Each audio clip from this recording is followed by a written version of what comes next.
Bueno, hoy toca hablar sobre cómo hacer una primera entrevista clínica en el Sistema Nacional de Salud. Matizo esto porque me voy a fijar sobre todo en aspectos extrapsicoterapéuticos, si es que eso se puede dar, pero bueno, ahora se me entenderá. Y también antes de empezar, quería comentar que ha sido casualidad, justo Alberto Jiménez esta mañana ha visto en el grupo aquí en Asturias que ofrecía un curso sobre cómo hacer una primera entrevista. No sé el contenido muy bien del curso, pero lo recomiendo. Dejaré el link en la descripción. Parezco un youtuber ya con esto. Eh, pero entiendo que se centrará en aspectos puramente psicoterapéuticos.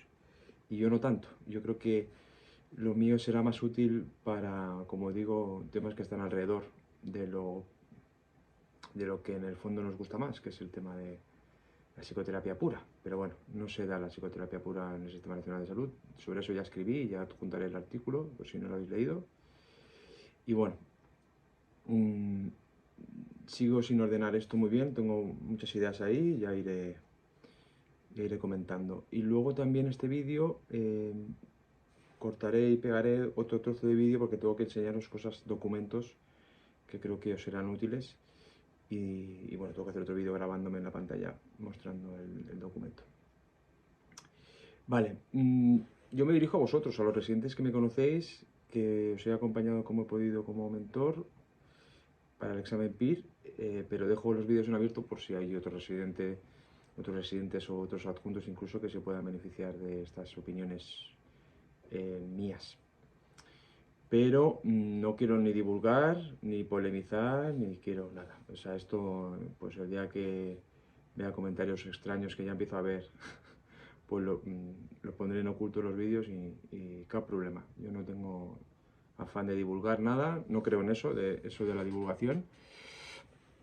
Y os lo hago a vosotros personalmente porque luego podremos discutir en nuestros encuentros sobre este tipo de cosas, que es lo más fructífero, no hacer un vídeo, ¿no?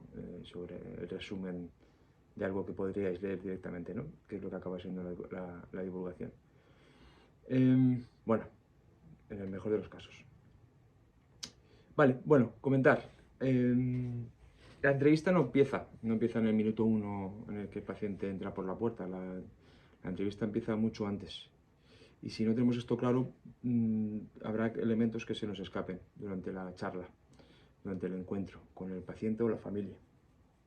Entonces, factores que influyen en la primera entrevista, la forma de derivación, la forma en la que la administrativa o el centro gestiona la visita, los otros tratamientos o los otros contactos que haya tenido con salud mental la persona, bueno, aparte de las expectativas generales que tenga cada paciente respecto a la salud mental y, y el encuentro con un psicólogo, ¿no? En general, bueno, eso ahí no podemos controlar mucho, pero sí que tener en cuenta pues los otros aspectos, eso, cómo ha sido derivado, por quién, y es verdad que parte de esto lo vamos a tener que explorar o recoger o cuestionar durante el encuentro, pero hay cosas que podemos saber de antemano. Yo me he encontrado con un aspecto que creo que es importante, que es que las personas no suelen saber muy bien dónde están y qué objetivo tiene esa primera entrevista. Entonces, una cosa que recomiendo mucho y que yo intento hacer siempre, no lo hago, todo lo que voy a recomendar no lo hago siempre, pero durante los años he procurado ir aprendiendo sobre esto. Me parece que es un arte que se va aprendiendo con los años y siempre he ido modificando cositas, sobre todo a la hora de hacer, de escoger las áreas a explorar, que luego comentaré. Bueno, eso, que me encontraba con que la persona no estaba ubicada, no la habían ubicado muy bien antes de venir y es importante que no solo nos presentemos, que muchas veces no dejamos muy claro qué tipo de profesional somos, a qué nos dedicamos, ni cómo nos llamamos. A veces yo he visto, vamos, empezar sin presentarte debidamente, pero bueno, aparte de eso, mm, no saben qué es lo que hacemos, no saben para qué esa primera entrevista muchas veces, vienen a veces derivados sin que nazca de ellos el venir a vernos Entonces todo eso me parece importante, nada, dedicar unos segundos, un minuto, antes de nada, y bueno, y hacer amable, aparte de ubicar, hacer amable ese encuentro, que esa es otra. El tema de la sala de espera, me parece, yo he estado en muchos centros, siempre lo digo, porque cuando estuve en uno o dos siempre se me achacaba de que eran experiencias mías, pero no, eso creo que ya lo puedo generalizar bastante, de que las salas de esperas en general son bastante horripilantes, a nivel estético y a nivel de humano. Es como, no sé, es muy desagradable estar en una sala de espera de salud mental y no debiera ser así. Entonces, una cosa que hago yo, que se me da bien porque soy un extrovertido ya por naturaleza, pero también lo hago con ese objetivo, es que intento hacer amable ese momento. Y no solo si son mis pacientes, quiero decir, saludo, hago bromas o me detengo, o sea, no sé, a veces parece que es, no sé, no sé cómo explicarlo, pero es una frialdad absoluta la de estar en una sala de espera de salud mental. Aparte, ya digo, lo estético, que tampoco ayuda, porque no es nada acogedor generalmente una sala de espera. Y, y no sé, es bastante terrible ese momento, creo, para muchos pacientes. Y muchos de ellos me lo verbalizan, ¿eh? Cuando ya hay confianza, o en la primera, incluso cuando se rompe el hielo en la primera entrevista, pues te lo acaban diciendo, ¿eh? Eh, porque el momento ha sido desagradable.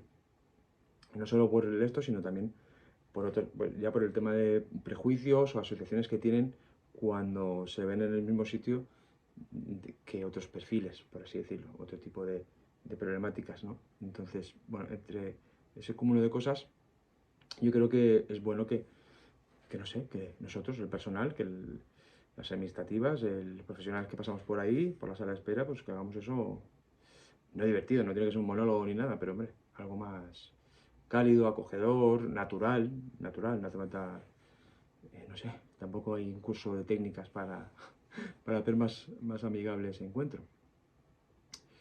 Em, Luego también el tema de las administrativas, pues también me he encontrado de todo y me parece una cosa muy importante cuando la administrativa trabaja muy bien, la verdad es que se nota muchísimo a todos los niveles, pero también eso, cómo llegan, por ejemplo, si han intentado, muchos pacientes llegan quemados porque han intentado cambiar la visita muchísimas veces, nadie les coge el teléfono, entonces ya pues añaden más dificultad a que el encuentro sea natural, a que empecemos con buen pie. Es una relación, pues bueno, pues se empieza mal si el mismo centro que te va a coger y te va a ayudar en una cosa tan sensible, pues no te ha hecho caso, no sé, no te ha atendido como Dios manda, ¿no?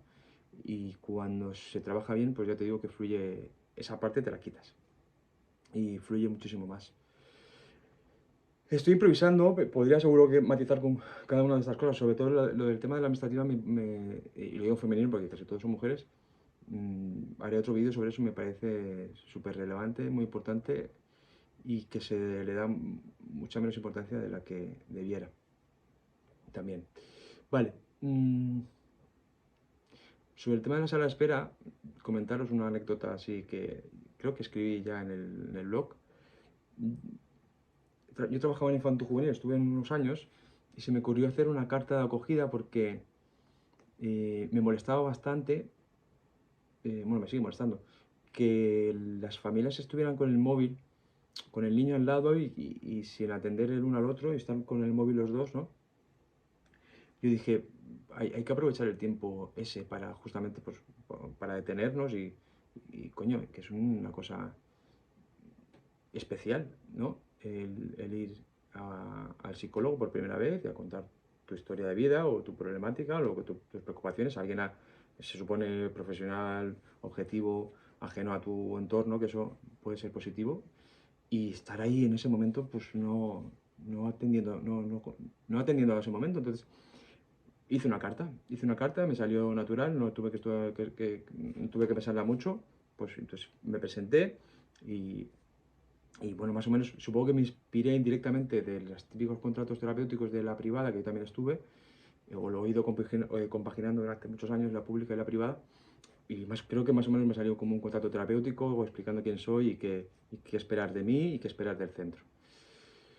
comento todo esto porque es una cosa que me salió de ahí, pero que también puede tener otras funciones y puede ser útil, pero me encontré, como siempre, yo hago cosas muy ingenuas y a veces un poco creativas, pero me topo con cosas, con cosas del propio sistema y luego, pues bueno, a través de eso vas aprendiendo también del sistema. Y no sentó muy bien la sala, perdón, estaba leyendo. La carta gustó mucho en redes sociales y tal, pues se compartió un poquillo y la gente me pedía permiso para usarlo en sus centros y los compañeros del propio centro que estaba yo, pues gustó mucho, pero no gustó mucho a la coordinadora. Y era época COVID, no nos habíamos reunido en semanas y nos reunimos para ese tema. Entonces ahí fue un poco cuando se rompió algo y yo ya no pude trabajar mucho más en ese centro. Tardé unas semanas o no sé, 2 o 3 meses en pedirme una excedencia y irme. Me fui a Canarias. No digo que me fuera por la carta, pero en parte, hombre, no sé. Hacer eso, y además a la carta se supo porque lo publiqué, no porque yo ni siquiera lo hablara en el equipo. O sea, una cosa que yo había publicado de forma privada, que nunca llegué a usar en el centro. Nunca llegué a usar esa carta y no la he usado nunca. Y la gente se cree que sí, pero no, solo se publicó en el blog. Y no sé si fue el día siguiente que nos reunimos de urgencia por esa carta. Y la coordinadora me pidió explicaciones de los compañeros. Y me da igual que lo esté viendo esto. Entonces, de hecho, ya no es coordinadora de ese centro. La subieron, ya sabéis, ¿no? ¿Cómo era el efecto este? Tiene un nombre. Luego lo busco. Es un fenómeno que tiene un nombre. No es efecto Murphy, pero algo así, efecto tal. Bueno, que creo que también lo describió Ortega Gasset con otro nombre. Bueno, pues ese tipo de cosas creo que también pueden funcionar, pero también esa carta, depende de lo que ponga, yo creo que era bastante inocente. Luego la pasaré y a ver qué opináis vosotros. Pero bueno, ese tipo de cosas por eso, por lo que digo de que no empieza, cuando entra por la puerta el paciente, sino que hay otros factores que hay que cuidar o tener en cuenta, porque si no se puede controlar, por lo menos tenerlos en cuenta eh, para explorarlos o preguntar por ellos, ¿no? Vale. Vale, yo sobre este tema he sido bastante friki, por así decirlo, bastante interesado desde el primer año de residencia y por cada unidad que pasaba yo recolectaba la manera de hacer primeras entrevistas y tengo muchísimas. Algunas más completas, otras menos, algunas especializadas en hospitalización infanto-juvenil, con casos graves, que la valoración es tan completa que también abarca las dimensiones social o de enfermería, bueno, son muy completas. Y luego yo os enseñaré la que yo uso ahora para el centro de salud, que la voy modificando cada poco, de hecho cada semana o cada dos puedo introducir algún cambio, pero siempre tengo una plantilla y esa es la que hago servir, la que uso. Vale, otro punto importante. Hay, un, hay una tensión entre lo clínico y lo psicoterapéutico, que insisto, para mí son dos cosas diferentes. Hay pensadores o clínicos que escriben y piensan sobre estos temas y lo ven equivalentes. Yo no, pero bueno, eso ya sería otro tema, ¿no? Pero bueno, o con lo administrativo, digamos, hay una tensión administrativa hay tensión entre nuestras funciones clínicas de asistencia, de sanación, con las funciones administrativas, que no tienen por qué estar alienadas, ¿no? Alineadas, perdón. Entonces, las primeras entrevistas que yo hago no son las que yo haría si no estuviera en ese sitio, pero es que estoy en ese sitio. Entonces también, igual que el paciente se tiene que ubicar, el profesional también. Entonces, cuando se enseñe luego y me grabe en el ordenador enseñando los documentos, la mayoría de cuestiones no las haría así. Yo, de hecho, mi estilo es bastante, no sé cómo decirlo, pero espontáneo. Hoy intento improvisar. Cuando no seguía esto, cada primera entrevista era en función casi de los primeros elementos que salieran en la conversación. Y de ahí pues podía derivar a cualquier otro punto. O sea, que no era una cosa estructurada. Ahora sí la estructuro por una serie de motivos que os lo voy a decir. Pero bueno, mi estilo natural es mucho más de improvisar y, y no por pura improvisación, sino porque creo que es útil de cara al proceso terapéutico, ¿eh? Pero tenemos otras funciones, me di cuenta de que tenemos otras funciones y, y que si seguía eso, dejaba de cumplir esas otras. Y si dejo de cumplir esas otras funciones, el paciente lo puede pagar por otro lado. Y también lo puedo pagar yo por otro lado. Entonces, un adjunto quemado es un mal adjunto. Y no quiero ser un mal adjunto. Entonces, esta es la primera tensión que también hay que reconocer. No estamos en la privada, tenemos condicionantes o tenemos otras funciones, llamadlo como queráis. Y parte de la entrevista que yo sigo no la haría en la privada. De todas formas, explicaré que intento usar a mi favor la estructura. Entonces, por cada elemento intentaré deciros qué cosas puedo explorar o qué cosas pueden salir si quiero ampliar ese área. Bueno, me estoy poniendo un poco abstracto, luego se me entenderá. Vale, yo como ahora sí que sigo algo estructurado, por la función administrativa,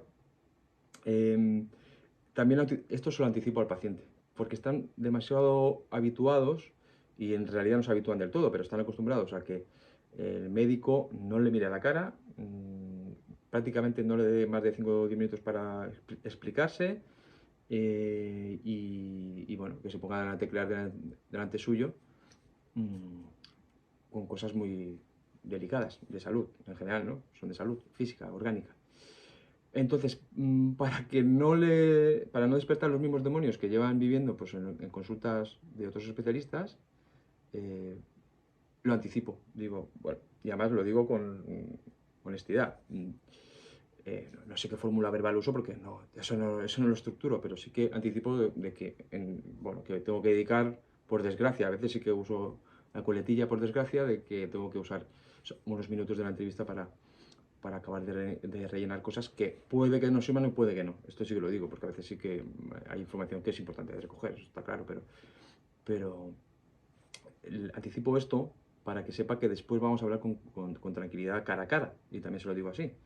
Porque es que hay gente, es verdad, que lo escribe todo después y tal. Yo prefiero hacer eso al principio, aunque si hay algo muy relevante, pues no me pongo yo, no sigo con la entrevista, ¿no? Pero prefiero quitarme eso. Bueno, saludo, ubico, o sea, me presento, ubico, anticipo la entrevista estructurada esta, ad hoc, que me he construido yo, la hago y ya depende del centro de salud, si tengo 45 minutos, una hora. Primeras de 30 creo que no he hecho nunca, que no he estado en un centro de... Bueno, sería un poco salvaje, pero bueno, tampoco sería raro. Pero el resto de minutos ya lo dedico pues ahí a lo que salga y tal. Y ahí sí que pues está el Juan este que improvisa y que hace psicoterapia. Bueno, entonces, bueno, hace psicoterapia, eso muchas veces, vale. Vale, pues esa anticipación me parece muy importante. ¿Qué más cositas de la primera? Bueno, esto también es muy delicado. También os voy a pasar un documento que hice en R1, como R1, que creo que se acabó usando en varios hospitales de Cataluña. Me decían que se usaba, incluso me lo pidieron y tal, no sé. Que era como, no sé cuántas hojas eran, pero 7, 8 debe ser. Un resumen, porque, claro, abrí 5 o 6 manuales típicos en inglés y en castellano sobre primeras visitas, pero sobre todo manuales de psiquiatría profunda, y hice un compendio de áreas que explorar y terminología, que esto proviene sobre todo de la psicopatología descriptiva. Entonces hice un compendio de las palabrejas que se usaban que se usan para cada una de las áreas, y también como un cuadro muy exhaustivo de cuáles son las áreas a explorar, ¿no? Y eso lo tenía siempre conmigo por los primeros años de residencia porque me iba bien. Esto ya no lo uso, pero bueno, creo que al principio no está mal familiarizarse con ese lenguaje, aunque luego lo detestes y no lo uses, porque yo efectivamente no uso y ya sé a lo que voy a hablar. Yo intento, esto es polémico, esto es muy, bueno, a lo mejor todo lo que he dicho es polémico, pero bueno, yo intento no hablar como un psicólogo. Esto me cuesta mucho porque, claro, o sea, nos hemos formado leyendo manuales académicos terribles, y todo este vocabulario se te va infiltrando. Y yo intento no hablar como psicólogo. De hecho, si hay frases que suenan al psicólogo, intento rehacerlas en lenguaje llano. O incluso si me tengo que poner un poco literario, prefiero ponerme literario, aunque tampoco me gusta, ya diré por qué, antes que ponerme a decir palabrejas. Sobre todo porque no sé si la gente lo sabe, pero bueno, vosotros supongo que no, pero mm, el paciente tiene derecho a los cursos clínicos. Y de hecho, está bien estar escribiendo como si lo pudiera estar leyendo in situ el paciente.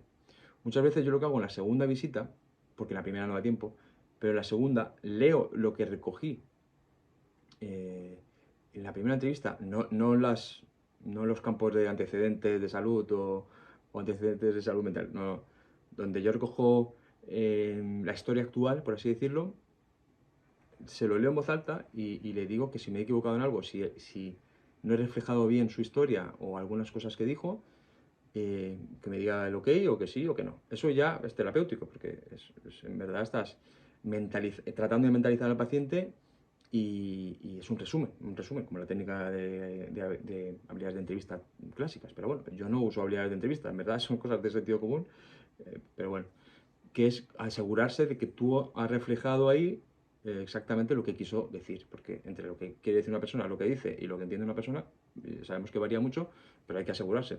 Y claro, todo esto no lo puedo poner con constructos nuestros personales que nadie entiende, ni tiene por qué entender, porque parece que al final los pacientes acaban hablando como nosotros y eso también me parece terrible. Y se pueden enseñar todos esos constructos, si es que hay que enseñar algo, pero bueno, todos esos constructos se pueden enseñar eh, sin usarlos, ¿vale? Aunque parezca difícil, sea difícil, de hecho creo que hay que hacerlo. Vale, pues entonces por eso intento hablar con lenguaje muy llano. Esto al residente a mí me cuesta aún, pero ya intento liberarme de eso, pero al residente le cuesta mucho porque parece un impostor. Claro, el psicólogo te ha formado mucho y eso además en consulta no entras tú y el paciente, entra todo el mundo, entra el gestor, invisible, ¿eh? O sea, todos están invisibles, están en tu cabeza, pero están entrando en la consulta. Entra el compañero que tú imaginas que te va a leer en el futuro, eh, bueno, compañero facultativo en el futuro por si tú dejas ese, bueno, pues seguramente vas a dejar ese centro o esa unidad y tú sabes que en algún momento se te va a leer. O el compañero en el presente, ¿no? Del equipo, los que tengan acceso a los cursos. Luego entra el gestor, que depende de la comunidad, te va a exigir completar unos formularios u otros o no, o nada. Hay comunidades que no te exigen rellenar nada, pero cuando está el gerente, pues está. Luego, ¿quién entra más? Bueno, y entra la cosa tuya de que eres un profesional y que tienes que hablar así, o sea, que tienes que escribir bien y todo eso. Pues yo ya me le quité eso, supongo que al residente, de hecho, no creo que tampoco esté mal que entres en la fase momentánea de estar hablando como un psiquiatra, de hecho, porque es que ni siquiera como un psicólogo, es vocabulario psicopatológico descriptivo de raíces psiquiátricas, por así decirlo, ¿vale? O sea, es más complejo de lo que estoy diciendo, pero supongo que se me entiende. No está mal, digo, entrar en esa fase, pero luego tratar, aunque sea en paralelo, que esta es otra, ¿eh? Ahora comentaremos. En paralelo también tú ponerte psiquiátrico y luego intentar describir a la persona de forma narrativa o literaria, ¿vale? Esto no es de ningún enfoque narrativo, esto es, insisto, de sentido común. Es tratar de tú describir lo que has visto con tus palabras, pero sin constructos, si puedes. Esto es una cosa. Vale, luego, como sois residentes de primer año, la cosa está en que no deberíais ser usados como adjuntos para sacar lista de espera. Esto está pasando mucho, creo que más que antes, yo no viví tanto eso con los compañeros, pero ahora sí, con el contacto que tengo con residentes, eh, acaban teniendo una carga que además es ilegal, directamente es ilegal que el residente de primer año tenga esa carga por puro BOE, y aparte es que no tiene ningún sentido formativo. Entonces, cuando he dicho paralelo, me he acordado de que lo útil también, si tienes poquitos pacientes, es que profundices mucho en cada uno de los pacientes o casos, es que profundizar en un caso, o sea, en un paciente es la verdad un poco, pero bueno, en todo el caso, eh, tú que tienes tiempo, yo ya no puedo hacerlo. Entonces, mm, pues eso, llegar a casa y escribir 4 o 5 páginas sobre todos los aspectos de la consulta. Eso también se puede hacer con supervisiones indirectas, grabadas, con permiso, por supuesto. Si queréis algún día, yo tengo los formularios para pedir siempre, aunque adaptarse al hospital y hay que pedírselo a varios servicios a la vez, pero bueno. Me estoy perdiendo. Bueno, que creo que es útil hacer, sí, ese análisis exhaustivo, que digo que también se puede complementar con la supervisión indirecta de un adjunto, pero sobre todo lo puedes hacer tú también, analizando cómo te has sentido tú, y qué cosas te han hecho sentir así, y por qué crees, y qué has visto del paciente, y qué te hubiera gustado preguntar que se te escapó en ese momento. Y bueno, y esto es práctica deliberada, que insisto, puede ser supervisada o no, pero se puede aprender mucho. Entonces, eso veo que ahora últimamente no sé por lo que me llega, ¿eh? Parece que no se tiene tiempo eso, entre la atención continuada y que a veces llevan agendas como si fuera un adjunto, o directamente ponen la agenda del adjunto que está de baja y eso directamente al residente, pues claro, pues acaba la semana que no pueden leer, no pueden profundizar en cada caso como debieran, y no solo escribiendo también, pues yo qué sé, pues yo por ejemplo me acuerdo que profundicé mucho, perdón, cuando estaba leyendo a Kelly. Entonces hacía muchas técnicas de Kelly, vaya, constructivista barra narrativo, porque de él aprendí un montón de técnicas narrativas. Entonces, vale, pues eso.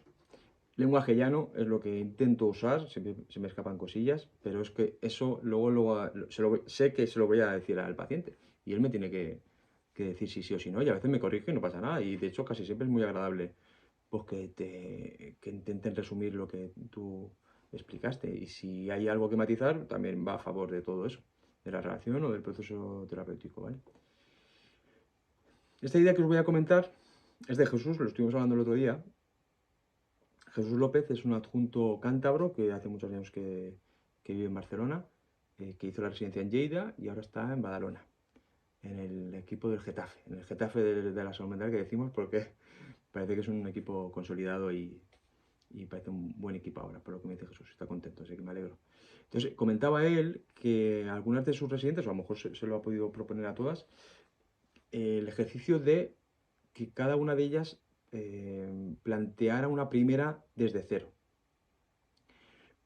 cuestionándose cada uno de los conceptos que usamos, que si motivo de consulta, bueno, los que de hecho yo los uso así, aunque no quiera usarlos, pero el ejercicio está muy bien porque en realidad si puedes cuestionar cada uno de los conceptos, en verdad, ¿por qué motivo de consulta? ¿Por qué antecedentes y por qué no antes? ¿Y por qué con ese nombre? ¿Y por qué en ese orden lo preguntas? ¿Y por qué preguntas eso y no preguntas lo otro, no?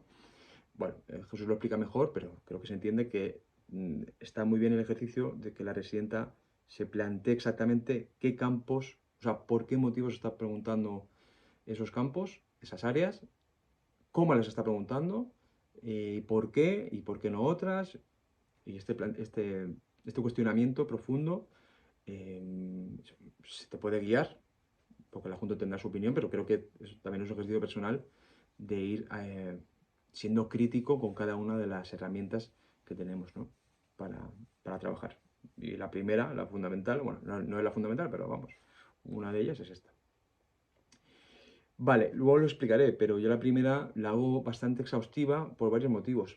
Primero porque casi siempre se heredan casos, y no está mal saber, bueno, es que en realidad también es muy útil aunque no los heredes. La hago exhaustiva básicamente para ahorrarme futuro administrativo, o sea, trabajo administrativo futuro. Y para que no sea un impedimento eh, para lo que se puede hacer a nivel de proceso terapéutico, porque ya sabemos las frecuencias o sea, las listas de espera o las esperas entre sesiones, ¿vale?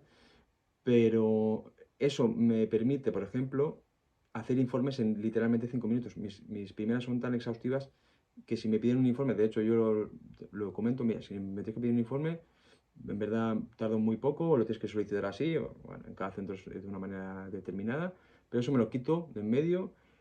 También queda, si venía por ese motivo o principalmente por ese motivo, pero no por el paciente, porque muchas veces las propias administraciones las que dirigen al paciente a que tenga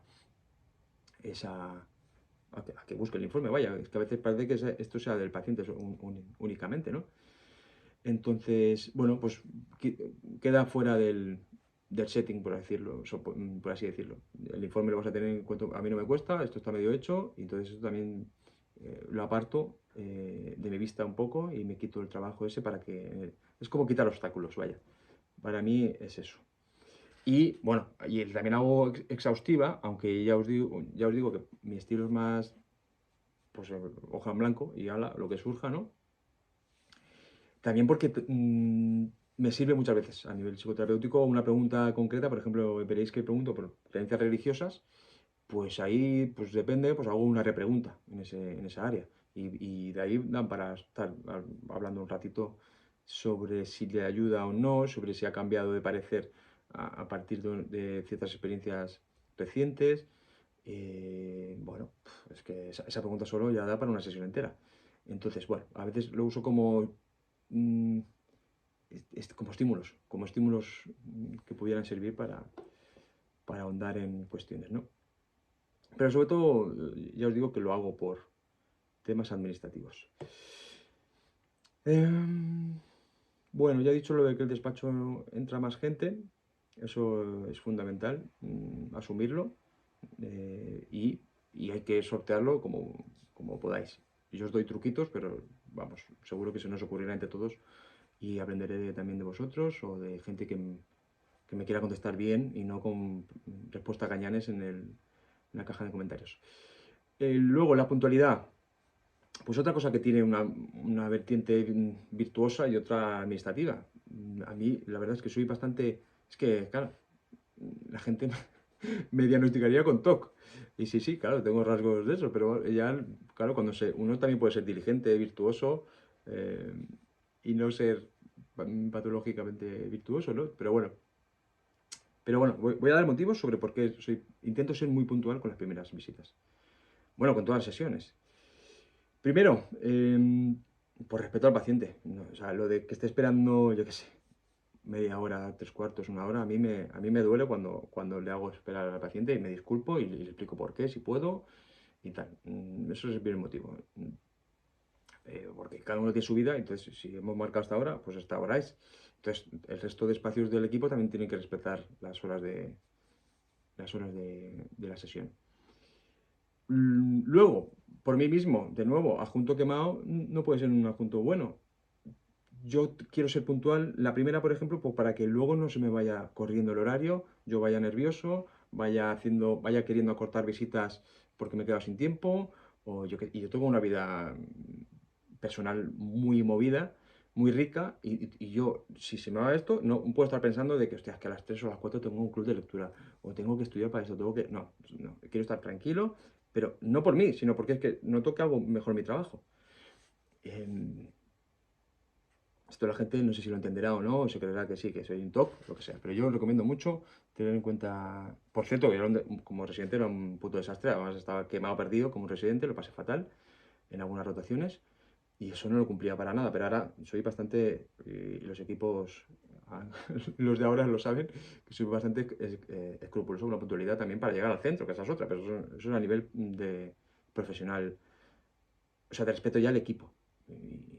Pero me estoy refiriendo a la puntualidad también de entrar a sesión. No siempre puedo cumplir eso, ¿eh? Pero, porque hay sesiones que sí que invitan a que las alargues, que de eso ya hablaremos otro día, pero... Y también hay otras sesiones que invitan a que las acortes.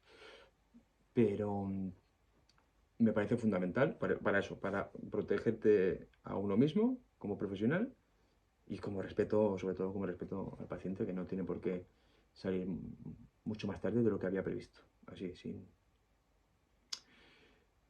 sin más. Vale, lo he ido medio diciendo, pero la entrevista que os voy a enseñar luego, para mí ya es empezar la intervención. O sea, yo no separo esto de, bueno, que para mí es patético, bueno, patético no tiene sentido. Yo uso mucho la palabra patético, terrible. Pero más que eso, es que no tiene mucho sentido para mí separar la valoración de la intervención.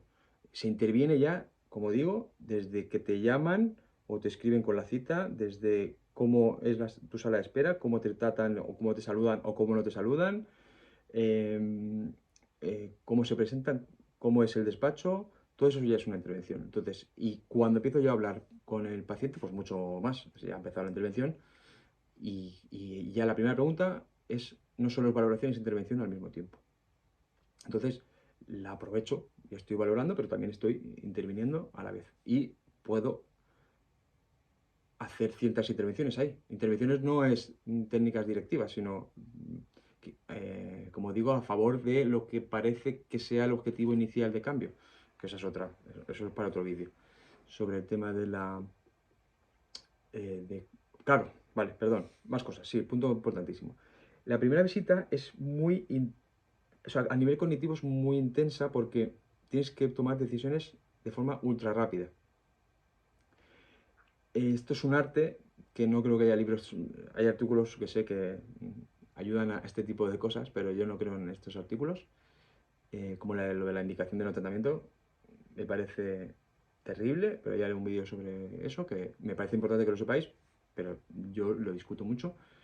En resumen, yo creo que casi todos los pacientes que vienen a consulta tienen un tumor, o sea, es un poco la analogía un poco bestia, pero para que se entienda. Yo soy un oncólogo, todos los pacientes que entran por la puerta tienen un tumor, pero es que yo tengo que decidir a qué tumor atender. Y en una consulta es muy difícil saber qué profundidad tiene ese tumor. Es muy difícil. Entonces, no me voy a hacer la trampa a mí mismo de saber si en una consulta está para alta o no, o lo que sea. Lo voy a hacer, pero voy a tomar la decisión sabiendo que puede que me esté equivocando bastante. No creyéndome la película de turno que yo me monte. Por ejemplo, la de indicación de no tratamiento. Eso es lo que no me creo. O sea, no me creo que haya un arte que, que se pueda aprender para tomar la decisión esa correctamente. Pero hay que tomarla. Esta es la cuestión a la que yo he llegado. O sea, igual que hay parálisis por análisis, hay parálisis por pensar realmente los dilemas éticos que están implicados en esa toma de decisión. Yo la tomo, eso, asumiendo que la película que yo me he montado para dar el alta, o no darla, o intervenir o no, no está muy fundamentado, la verdad.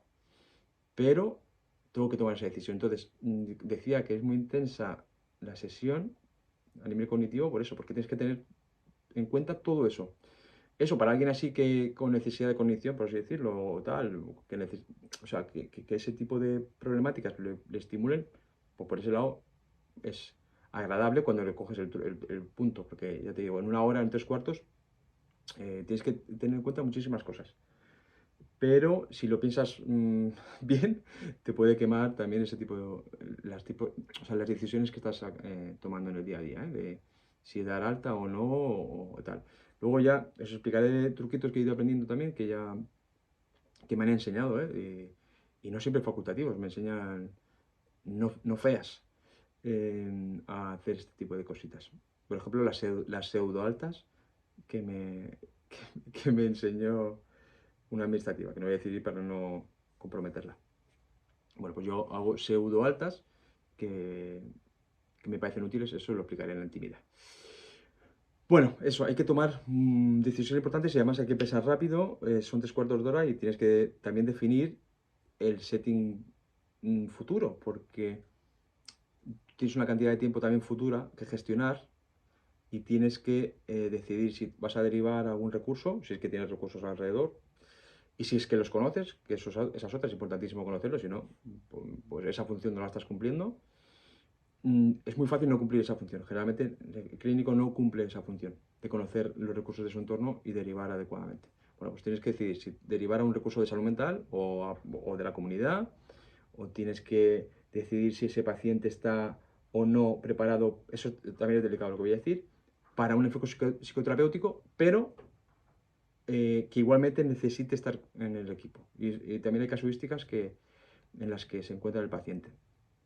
Por ejemplo, se me ocurre, si un paciente, que me lo estoy encontrando aquí en Asturias, pero me lo he encontrado en Andalucía y en otros sitios, si un paciente lleva, pongamos, 5 o 10 años con un setting determinado, darle el alta, cuando está acostumbrado a eso, a mí, por ejemplo, me cuesta. No he encontrado un truco y no sé si tengo que encontrarlo para eso. Entonces, prefiero mantener ese setting, aunque no tenga que ver nada con la psicoterapia, y se mantiene por por otras razones, que ya os digo que son mucho más complejas que el propio análisis de si esta persona está en este momento preparada para un compromiso que requiere el espacio psicoterapéutico, ¿vale? Bueno, ¿qué más? Sí, también puedes decidirle por la frecuencia, pues es que es un poco, es que esto no tiene ningún sentido, por eso cuando se estudian los manuales de tratamientos y tal, pues es que es ciencia ficción. Es ciencia ficción. Yo tengo que estar diciendo si, o sea, decidiendo si este paciente tiene que venir cada 3 meses, si cada 2 meses o cada 2 semanas, si es muy urgente, grave o llamarlo como queráis, ¿no? Pero los protocolos que estudiamos, bueno, con suerte, he dicho frecuencias de visita en una buena comunidad, ¿eh? O en un buen centro gestionado, pero lo que estudiáis a lo que vais a tener que decidir, pues no. Entonces la toma de decisiones es especial, por eso hago estos vídeos, porque es que yo no lo veo por ahí que se esté discutiendo eso, están discutiendo el sexo de los ángeles. La gente se cree que yo estoy orientado teóricamente y no es cierto. Yo me rodeo de libros para encontrar soluciones a lo real, pero es que no hay libros que a mí me solucionen la papeleta. Y me estoy inventando un nuevo oficio, como decimos Jesús y yo también, que esto es una expresión de él, porque nadie te enseña a ser psicólogo clínico. Y cuando te enseñan a veces va en contra, o sea, es contraproducente a hacer bien tu trabajo. Porque si te están enseñando ciencia ficción y tú estás en otro videojuego, en otra película, no se aplica. Entonces, yo no estoy orientado teóricamente, y yo estoy orientado a lo real. Y yo busco entre gente muerta o gente inteligente que escribe en otros idiomas, que vive en otros países, soluciones prácticas. Y a veces las encuentro, pero casi, casi nunca. Generalmente, pues eso, el contacto con residentes, adjuntos que están comprometidos o que tienen inquietudes y eso, y quieren. Entonces, eso, ahí es donde aprendemos este tipo de cosas, pero no en ningún manual, en ninguno, sobre todo por académicos que no ven pacientes, es que esto es la leche. O sea, que los residentes y los adjuntos sigamos comprando cursos o manuales de gente que no ve pacientes, me parece. O sea, es que no sé, o sea, no me entra en la cabeza. Bueno, lo siento, me estoy poniendo ya, como siempre. Bueno, a ver si me dejo algo. Mm, Bueno, el sentido del humor, también hablaremos, yo lo uso muchísimo, muchísimo sobre todo, tiene otras funciones, por supuesto, pero sobre todo para quitarles de ese estado mental en el que muchas veces vienen. Entonces, alguien que no esté relajado, pues es que no vas ni a... Si quieres hablar en términos de valoración y exploración, en ese estado no vas a sacar información válida, por así decirlo, si es que estás pensando en esos términos, ¿eh?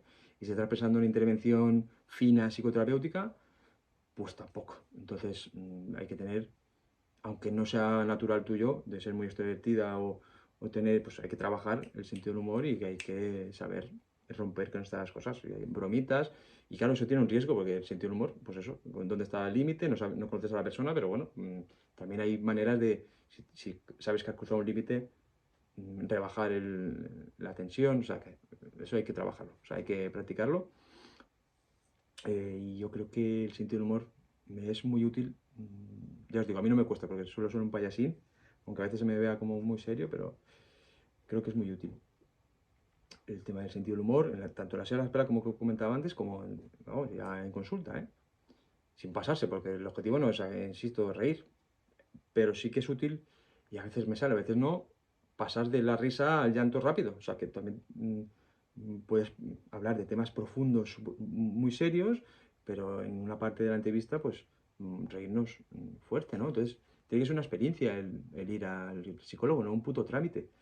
Y la gente, no pensáis que es tonta. O sea, la gente tendrá problemas y está, yo qué sé, pues de todo, ¿no? Pues, depresiones gravísimas, es que no quiero ni usar los diagnósticos, pero pueden tener problemas muy graves, pero nunca pierden las referencias. O sea, saben si eres un buen psicólogo o no, sabes si le has servido, sabes si le has dado los consejos de turno, si has pasado de él, si has hecho la entrevista por hacer. Eso el paciente se da cuenta, ¿eh? Es peligroso esto, pero bueno, yo también juego no, exploro qué experiencias han tenido con los otros terapeutas. Y me cuentan cada cosa que es que la gente diría, porque ya me lo sé, que no es fiable ese testimonio. Para mí sí, sí es muy fiable, es con lo que se quedan. Otro fenómeno. De la hora puede que se queden cosas que muy muy alejadas de lo que tú crees que se ha quedado el paciente. Y eso es culpa tuya. O sea, bueno, culpa tuya. Eso es responsabilidad tuya el asegurarte de que se lleve con eso y no con lo otro. En parte, no puedes controlarlo todo, pero quiero decir, si tú tienes la mala suerte de decir una frase lapidaria que le marca al paciente durante años, por cierto, le has cobrado 110 euros y esto no le llegará al psicólogo de turno, pero yo ya me he quedado tranquilo diciéndolo, mm, pues la has cagado. Y así de claro, ya está. Y la puede cagar todo el mundo, pero pues eso, hay que controlar lo que se dice. Y eso es lo que decía antes, que si te paras a pensar lo que dices, lo que preguntas, lo que haces en consulta, puede que te fueras a tu casa. Entonces, hay riesgo siempre ético en estar delante de una persona y tratar de cambiar su trayectoria vital. Hay riesgo y hay que asumirlo. Si no, no cobres lo que cobres como facultativo y te vas para casa. Vale, ¿qué más? Bueno, creo que ya he dicho más o menos. Ya veis que no he entrado mucho en psicoterapia, porque luego eso es otra, pero he intentado hablar de cosas que están un poco alrededor. Nada, creo que no me dejó nada. Luego sí, he apuntado cosas de otro tipo de diagnósticos funcionales o los de enfermería, que poca gente se para a pensar que existen diagnósticos de enfermería y de trabajo social, más orientados a lo funcional, pero bueno, pero eso ya lo veremos en otro momento. Y ya está. Voy a hacer el otro vídeo enseñándoos un poco la plantilla que uso actualmente y qué función le doy también a cada área. Y ya está. Y os adjunto los documentos ahí abajo. Si se pueden adjuntar, supongo que sí. Si no, os lo paso al grupo, ¿vale? Pues nada, 46 minutos. Lo siento. Un abrazo. Bueno, pues aquí estamos con los documentos que os comentaba. Esta es la entrevista que recopilé al principio. No es el resumen de todas las que tengo acumuladas, que si queréis ya os lo pasaré. Esta es la que diseñé una vez, pues abrí varios manuales. Es muy psiquiátrica, pero bueno, ese es nuestro entorno, nos guste o no. Y aparte de esta estructura, pues bueno, como os he dicho, y fui recogiendo las típicas palabrejas que se usan para escribir. Bufo, digo palabrejas porque esto, si no está insertado en un conocimiento psicopatológico, pues bueno, las palabrejas las aprenderéis a usar y ya está. Pero no, bueno, tendrá esa autoridad en exclusiva. Y bueno, y aquí está por áreas, y ya os digo que esto lo tenía bastante a mano para escribir y para pasar, bueno, para aprenderlo. Al principio era genuinamente, o sea, el interés era genuino y no era para salir del paso. Bueno, con el tiempo sí que fue salir del paso y rellenarlo un poco así, pero bueno. Esto os puede ser útil, y podéis modificar a vuestro antojo. Yo siempre paso cosas así en doc, no en PDF, para que la gente lo pueda modificar y hacer con ello lo que quiera. Esta fue la carta famosa, que no tardé mucho en hacer, ya os digo, o sea, me salió del alma. Y para bien o para mal.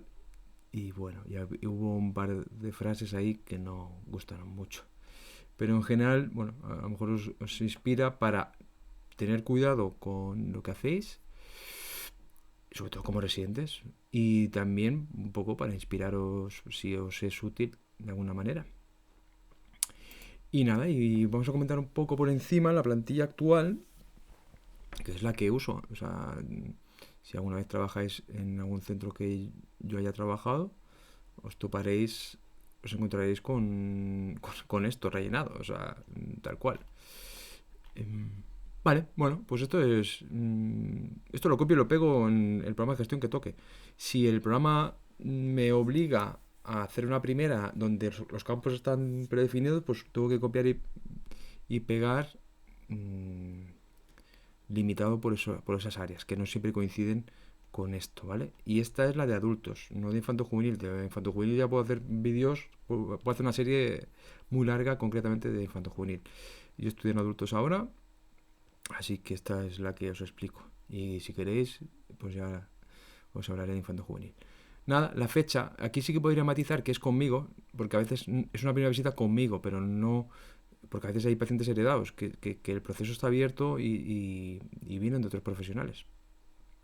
Número de historia, paciente, ocupación, y claro, en el azul me pongo por si no estoy inspirado en ese momento o por si, no sé, puedo hacer la pregunta de otra manera o si puedo indagar ahí de este tipo de... O sea, con este tipo de preguntas, ¿vale? Bueno, aquí también, porque el área social veréis que no estará. El área social me refiero de temas de incapacidad o la baja laboral, desde cuándo y por qué motivo. Bueno, pues aquí en la ocupación suelo preguntar y desarrollar este tipo de cosas. Estado civil, pues bueno, pues ya imaginaréis cuántas cosas se pueden explorar en esta área y como os decía, esto puedo rellenarlo desde como un robot hasta que cada cosa me sirva para indagar. Pero siempre con cuidado de separar sobre todo, a mí, bueno, yo lo que hago, separar este momento en el que estoy preguntándole y me estoy quitando esto de encima, pero luego rescatar esto para luego en la fase esta de improvisación o de ya de echarla, ¿vale? Sin tanta estructura, por supuesto. Origen étnico, pues también, religión, y esta es la cosa que os decía, que a veces es muy importante. Bueno, es que en verdad todas las series son importantes, se podrían explorar infinitamente. Aquí, pues lo que decía Jesús, ¿por qué poner el motivo de consulta así primero, no? Esta es la estructura, pero estaría muy bien que cada residente pensara cómo lo haría si no tuviera que hacerlo así, porque a veces sí que nos obligan a hacerlo así, ¿eh? No creáis que no creáis que esto es un condicionante implícito, no, a veces es explícito. Aquí a mí me gusta, eh, bueno, primero, no abusar de acrónimos, porque esto no es para ti, esto es para todo el mundo, entonces es verdad que hay acrónimos que compartimos, pero no tiene por qué ser, ¿vale? Pero lo que quería decir es que me gusta saber un poco todo, pero no por obsesividad gratuita, sino porque me interesa saber quién ha derivado, porque, claro, cuando estás en un sitio por un tiempo, luego vas descubriendo los patrones de derivación, qué pediatra, bueno, digo pediatra porque he estado muchos años en infanto juvenil, que, con qué pediatra vale la pena que te coordines directamente, porque le guste, o porque le haga falta, porque está haciendo un tipo de derivación que a lo mejor no es la apropiada. Bueno, entonces tengo que ir poniendo eso. Bueno, aparte ya digo que porque sí, porque que es útil saber quién ha derivado y aquí, por supuesto, puede ser mucho más largo porque aquí yo pongo lo que ponga, o sea, yo no me caliento, pongo exactamente el motivo por el que ha puesto el doctor o doctora la derivación. Y aquí yo me explayo y pregunto si ha sido iniciativa de la persona o del facultativo o de otra especialidad o de un familiar o bla, bla, bla. Y aquí, perdonad, anda que WhatsApp ahora. Bueno, pues eso, que indago mucho más de lo que pone aquí, pero bueno. Historia actual, de nuevo, lo azul es cosas que me pongo yo a mí mismo, pues bueno, para recordar que puedo preguntar por ese tipo de cosas, ¿vale? Y nada, aquí es donde, nada, esto lo he cortado y solo hay un párrafo, pero aquí intento, pues eso, me suele ser bastante largo y aquí es donde yo digo que tengo que usar el lenguaje más llano porque esto será lo que le leeré al paciente. Bueno, a veces lo hago en el mismo momento, pero seguramente en la segunda sesión. Esta me la dejo para el final y esta me parece importante. Antes no lo hacía, pero esto no lo pregunta mucha gente y esto no es por lo de ir al origen, no es solo por eso, sino porque, bueno, hay cosas que pueden pasar desapercibidas por varios profesionales durante 20, 25 años y luego que salga con una sencilla pregunta. Pero barbaridades, que he descubierto por empezar a hacer esta pregunta. Que eso, no sé si a lo mejor soy yo y que la tendría que haber hecho hace mucho tiempo, pero por mi experiencia muy poca gente la hace y ya os digo que se descubren cosas tremendas. Bueno, a algunos le habrá recordado esto a los abusos inventados, pero no voy por ahí. Nada, los antecedentes también. Bueno, yo pregunto esto, aunque, bueno, pero no siempre. Pero, por ejemplo, ahora tengo una agenda, más o menos debe ser el 70-80% de mis pacientes tiene temas orgánicos, de dolor. Dolor y duelo le llamo yo a esto, lo que tengo en esta agenda actual, pero creo que es una cosa generalizada. En Andalucía también era bastante alta la prevalencia de este tipo de cosas y aquí tengo que, bueno, reflejarlo, no tengo ni idea a veces de lo que estoy apuntando, pero vamos. O a veces chafardeo un poco, chafardear es cotilleo a veces en primaria, por ejemplo, o en otros informes de otros profesionales y copio aquí los antecedentes bien copiados. Vale, bueno, ya está. El origen, vale. Esto ya son cosas más pues normales, ¿no? Formulación de caso cuando hago, pero esto sí que os animaría, que es la parte en la que no tenéis por qué, que la tenéis que escribir, porque vosotros podéis escribir sobre lo que queráis. Vosotros os encontráis con alguien en la calle y sobre esa experiencia podéis escribir. Entonces, en otro documento, si queréis, pues estar pensando realmente el caso. Está bien tener nociones de psicoterapia y eso, pues ya iremos compartiendo cosas o lo que vayáis leyendo o los adjuntos que os iréis encontrando. Yo, por ejemplo, estuve como 6 meses como un tonto entre Kelly y yo, aprendí muchísimo. Entonces no hace falta ni curso ni mandangas. Con un adjunto bueno o compañeros, o sea, adjuntos mayores que tú. Por ejemplo, Jesús para mí fue muy importante. Eh, Sobre todo a nivel de asociacionismo, pero en general, si tienes a alguien mucho mayor que tú, con mayor experiencia, o un adjunto directo en el servicio, o lees mucho, o compañeros y tal, pues que se aprendes muchísimo. Porque los pacientes los vas a tener todos los días, solo falta pensarlos. Y sin tiempo no se puede pensar. Entonces, los servicios estos que os tratan como si fuerais adjuntos, están creando malos adjuntos. Y al jefe de servicio o al gerente no le interesa tener a la larga.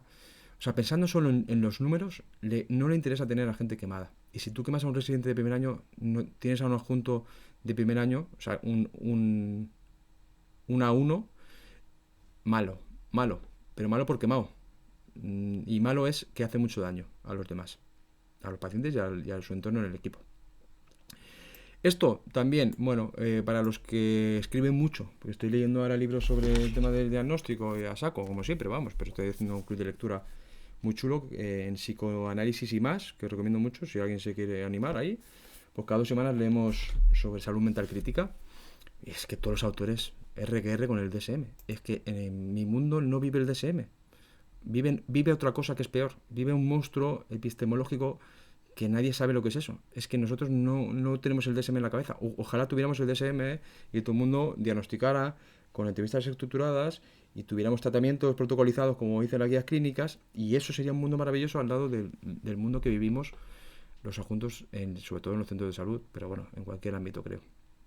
Entonces, bueno, por CIE 10, aquí todo el mundo va con la chuleta porque nadie se... Bueno, yo me empollé la CIE 10 de memoria, ya lo sabéis, habéis estudiado conmigo, pero tenemos la chuletilla y ponemos tonterías. Y luego en las reuniones decimos otras tonterías, que pues ya os digo que es un monstruo con varias cabezas y no hay una epistemología hegemónica. Eso yo no lo veo. Es peor que eso. Ojalá hubiera una, aunque fuera mala. Bueno, plan terapéutico, pues mira, fijaos, esto también hay que hablarlo. Acompañamiento expectante, es que a veces no puedo dar el alta, pero tampoco puedo hacer psicoterapia. Y eso no sé cómo llamarlo. Y de indicación de no tratamiento, pues no. Notas para continuidad es... Ah, mira, esto a lo mejor os interesa. Son cositas que pueden es como la argamasa de las sesiones. Es las chorraditas que no son para apuntar ahí, pero son para recordarlas tú en 2 o 3 meses.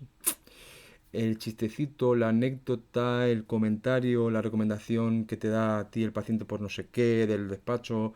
O sea, esas pequeñas cositas que son las que hacen mucho en la relación, de cualquier tipo, no solo la terapéutica. Entonces, aquí me apunto 4, a lo mejor a veces palabras sueltas para yo recordar ese tipo de detalles. Y hacen mucho bien, porque eso, si luego tú las recuerdas, no robóticamente también, no de forma artificial, sino genuinamente tú te acuerdas de eso, porque la hayas evocado con la palabra, y lo usas de nuevo, pero no tan forzado, sino simplemente que recuerdes eso que se había vivido en la primera vez, para que no te queden los 4 datos técnicos, sino la argamasa, emocional, simbólica, llamadlo como queráis, es esa cosilla que ha pasado diferente en el encuentro, ¿vale? Y da continuidad, por eso pongo notas para continuidad. Esa cosa es lo que da continuidad a las sesiones, ¿vale? Pero eso no lo pongo. Claro, tienes que elegir de lo que escribes, lo que pones en el programa de gestión. Y luego otro tema, que eso también da para otro vídeo, el tema de cómo guardar esto sin infringir ninguna norma. eh, pero bueno, y hasta ahí voy a llegar. Porque también depende de los servicios de informática de cada sitio, que es un escándalo también. Mira, terrorífico, esperpento, escándalo, todas esas palabras me las sé muy bien. Vale, nada. Y nada, las visitas sucesivas y tal. A veces ponía incluso el número de visitas sucesivas. No por como si fuera la quinta sesión del protocolo de 12 sesiones, no.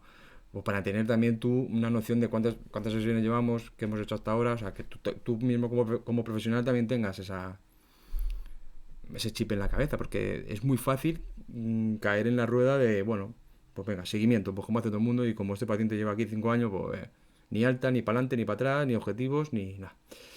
Bueno, entonces esto lo hacía, pero ahora pongo simplemente visita sucesiva. Y así es como me ordeno yo la primera. Ya os digo que esto lo cambio mucho, no es lo que yo haría, no es como yo escribiría, pero eso se aplica a todo en la clínica. O sea, no solo en la primera entrevista, hago 1000 cosas al día que no me gustaría. Intento buscar el equilibrio entre lo mío y lo del sistema. Y cuando hay mucha diferencia en el gap ese, en el intersticio, hablando en castellano, pues es jodido. Y es cuando sufre el profesional y puede que ni se dé cuenta de que esté sufriendo por eso. Entonces yo intento explicitarlo y hacer algo con ello. Y por eso estoy siendo bastante exhaustivo con estos temas. De hecho me va a durar una horita esto. Madre mía, vaya pelo. Me tengo que cortar el pelo. Venga, perdón. Ya está. Bueno, se podría hablar de muchas cosas sobre la primera, pero creo que ha quedado claro qué cositas me he ido yo construyendo alrededor de esto. Estoy a años luz de esta estructura, pero la uso porque tenemos otras funciones que cumplir. Y ya os digo que no cumplirlas o cumplirlas a medias hace daño al usuario a largo plazo. Esta es mi tesis y esto es lo que os estoy explicando, ¿vale? Espero que sea útil. Os pasaré los documentos, por supuesto. Cualquier cosa, seguro que tengo muchos más. Yo haría los vuestros, o sea, esos son solo ideas externas a vosotros, y cuando empiece la residencia, pues tenéis que alimentaros de todos los adjuntos y tal. Pero bueno, yo como no me encontré con estas explicaciones tan claras o tan directas, os las doy y ya, pues eso, a ver qué hacéis con esto, ¿vale? Seguimos viéndonos. Un abrazo.